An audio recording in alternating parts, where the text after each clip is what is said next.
a concerning number of transgender people who have undergone sex change surgeries go on to express regrets and experience crippling depression and suicidal thoughts, according to an experienced genital reconstruction surgeon.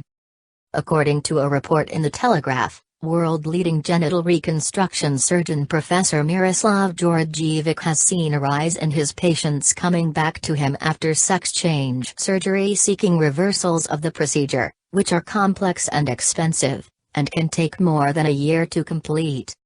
"It can be a real disaster to hear these stories," Georgievic said. Lack of counseling and research.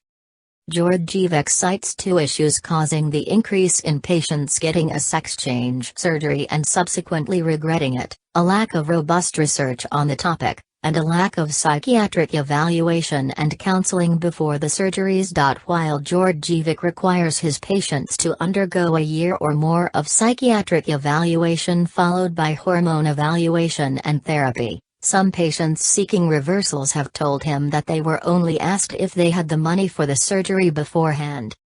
"I have heard stories of people visiting surgeries who only checked if they had the money to pay," Georgievic said. "We have to stop this.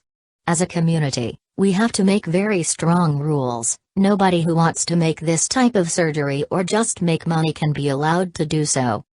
A psychotherapist at Bath Spa University tried to do research on detransitioning, but his research proposal was rejected after he turned in preliminary findings showing growing numbers of young people were regretting gender reassignment surgery, according to The Guardian. The professor was told the proposal was rejected based on concerns that it was potentially politically incorrect. Younger patients, more risks.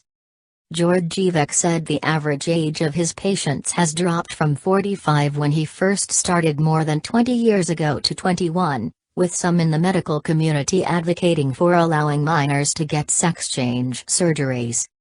Georgievic believes that to be dangerous ground, and said there is a line he personally will not cross. "I'm afraid what will happen 5 to 10 years later with this person," Georgievic said of patients younger than 18 who may eventually have the surgery. "It is more than about surgery, it's an issue of human rights. I could not accept them as a patient because I'd be afraid what would happen to their brain and mind."